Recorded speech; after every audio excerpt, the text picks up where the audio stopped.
sa kayo lahat.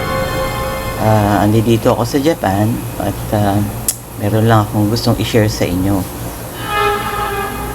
Ang naisip ko, alam niyo po ba ang multiverse theory? Well, ganito po kasi yan.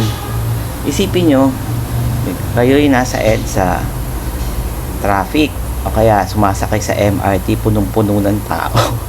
Alam naman natin yun, at natanghali ka gumising. Kaya ang time mo, kunyari, pumapasok ako sa opisina around 8:30, o kaya naghahabol ka ng exam mo 9 o'clock. Pero ang daming taong haba ng pila.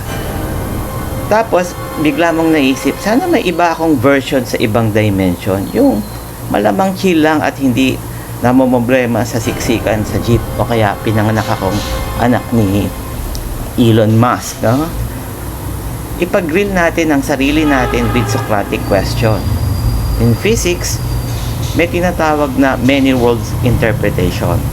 Ito ay pinopose ni Hugh Everett, which says that every time a quantum event has multiple outcomes, the universe split, creating a new reality for each one. Ang ibig niyang sabihin, ang version ng mundo natin hindi lang iisa, marami. Ang galing, di ba?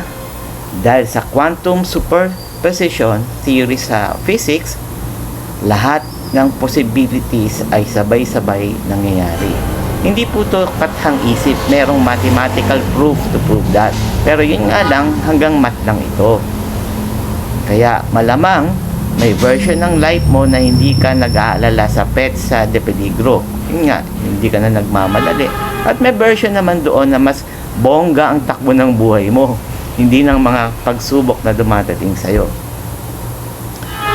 Kung ang isa sa mga ikaw ay nagtatagumpay sa labas, ano ang nararamdaman mo tungkol sa kasalukuyan mong sitwasyon? Parang nakakainggit, di ba? Sige lang, nating sundan itong rabbit hole dahil ang totoo ay kasing weird ng fiction. Tandaan nyo to, hindi ito kathang isip o gawa lang sa mga kwento-kwento o storya. Ito ay galing talaga sa isang physicist at they could prove this only in math. Okay? Intriguing question. Posible kaya na ang bawat decision natin hindi mo ginawa ay linikha ng bagong universe kung saan may ibang tao ang namumuhay sa pangarap mo? Okay. Sundan niyo ako. Follow for more at FCC Ludus Literarius.